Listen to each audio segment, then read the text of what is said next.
Okay, now that we've actually looked at the tricks that we use to solve the limit of major functions, let's try some examples, right? Using the principle from the previous video. Okay, right now at this point, I know that everybody has a trick in head and the steps. Know that we do them in steps. So let's try to solve some number of questions in this series, in this video. So the limit as s approaches 9, right, for this function. So the first thing is to put the value at the denominator, right? That's the trick first. First one to see if substitution will work. So if we put 9 at the denominator, you're going to have 9 squared, which is 81 minus 81, and the denominator is going to give you 0. For that matter, substitution will not work. That was a trick that we learned. So now substitution not work, then the next one is to go to simplification. There is no square root, so you can talk about rationalizing, but we need to talk about simplification, maybe through factorization. So the numerator is x minus 9. The denominator, difference of two squares, is like s minus 9 multiplying s plus 9. If you do that, this one at the top, right, is similar to this. So this will cancel this. Then you have only 1 over s plus 9. At the end of the day, you will just have, now that you have 1 over s plus 9, you put in the value now. The value now is 9. So you now put in the value, which s is 9 plus 9, which is 1 over 18. So this is the limit value for the first one. Another example. So this one too, another question. Let's put the uh, value at the denominator to see if it is. So we do 8 minus 8, it will give us 0. For that matter, substitution will not work. So we need to go to the next step. The next step is to do factorization or simplification. It's going to be factorization because there's no square root. So you can talk about rationalizing. We talk about what? Factorization. So if you factorize the numerator, this one I think is going to give us x minus, I think it's minus 2 at the numerator, right? So it's minus 8 multiplying x plus 6. Yes, all over x minus 8. So this will cancel this. Then you just have s plus 6 as your answer. Then you now put in the value inside. If you put the value inside, you are going to have 8 plus 6, which is going to give us 14, I guess. Yeah. So this is the answer for this particular one. Limit as s approaches 8. So see how we are applying the concept. Next one, here is 1, right? Put 1 inside, you're going to be 1. 1 squared is going to be 1. 1 minus 1 is 0. So the limit is 0. So substitution will not work. So you need to actually go to what? Factorization. Not rationalizing because there's no square root. So let's see. If you factorize the numerator, let's see what we'll get.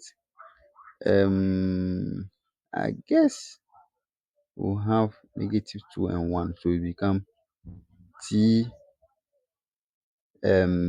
plus 2 multiplying t minus 1 all over. So this is difference of 2 squared, the numerator. So t minus 1 multiplying t plus 1.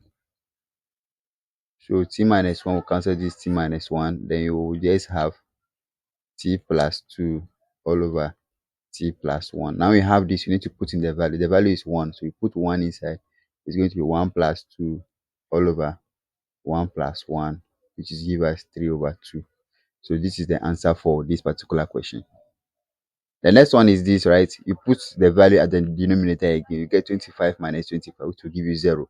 So simplification will not work. We need to do the next one, factorization. Factorization will not be here, but we can try what? Rationalizing, because there's a square root somewhere at the numerator. So rationalize the numerator. If you want to rationalize the numerator, you know what to do, right? S minus 5 multiplying square root of x plus 5 all over x minus 25 multiplying square root of x plus 5. So we are rationalizing the numerator, right?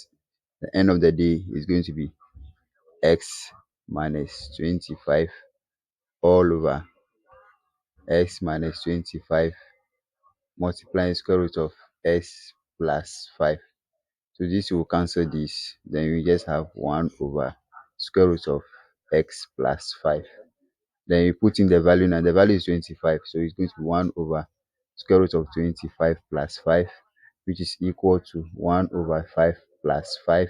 1 over 5 plus 5 is equal to 1 over 10. So this is the answer for this value. Next one, another example. So yeah, so you have this example again. So 87, we put 87, that this 87 inside here is going to be a square root of 100 minus 10. It's going to be 10 minus 10. So the denominator will be 0 if you want to try direct substitution. So direct substitution cannot work. So always check for direct substitution because sometimes that's what they just ask you. So putting the value inside first. But yet it's not giving. So what we have to do is that we have to rationalize the denominator in this case. Right? The first one, the square root was at the top. So we rationalize the numerator. In this case, we have to rationalize the denominator because simplification can direct substitution cannot work. The square root, so we can try what rationalizing. That's the next step. 87. Then remember we are just rationalizing, and all these are under the square root. So if you don't know how we are doing the rationalizing, you can watch one of our videos on this, which teachers is teaching how to do rationalizing from SHS. Right, so we have that thing covered for you. You can go and have a look at it. Plus 10. So if you do this, the top will become s minus 87 multiplying square root of s plus 13 plus 10 all over. So if you rationalize, right, you have x plus 13 minus 100. So if you do this, the denominator will become x minus 87. And this x minus 87 will cancel this one. Then let me go to the top here. And so this one will finally give us square root of s plus 13 plus 10. Remember, the 10 is not under the square root, so that's why I'm trying to provide a space for it. Now that we have this, you have to put in the value now. If you put in the value now, you are going to have square root of 100 over 100 plus 100. But plus 10, you are going to have 10 plus 10, which is equal to 20. Yeah, so this is the answer for this particular question. There's one last example you need to look at, which is this one. Yeah. So here there's no square root, so there's going nothing like rationalizing. If you put 0 at the denominator, you're going to have 0. So substitution will not work. Direct substitution will not work. There's no square root, so there's no rationalizing. But then we can try simplification, right? Simple simplification. So if you want to simplify, let's look at the numerator alone. If you look at the numerator, so it's going to be x minus 1 plus s plus 1 all over. This is the numerator.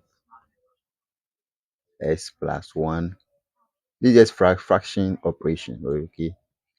All over x. We are keeping the x. So we just put the top together. So when you do that, you have that the numerator of the numerator will be 2x. And then that of the denominator, difference of two squares there, going to be x squared minus 1, right? All over x. This one can also be written as 2x all over x multiplying s squared minus 1. Then if you do that, this will cancel this. Then you just have 1 over s squared minus 1. Now you put in the value now. The value is 0. So put 0 inside. You are just going to have negative 1. So this is the answer for this particular thing. Right. So this is how to, if the simplification also doesn't work, we should have used what L'Hopital's rule. So with these few examples, you're able to grasp the concepts of how to go about them and when to do so that you don't waste your time and you don't know what to do, right? Watch this and solve more examples on finding the limit of functions. There are special functions that we'll be looking at. This is not all. There will be more special functions that we'll be looking at. So stay with us so that we begin to grasp some concept. We are doing this series for some of us to actually understand how to go about solving questions in calculus, and because it runs through a lot of majors in our universities. So stay together and have a grasp of all this, and let's see how we can move forward.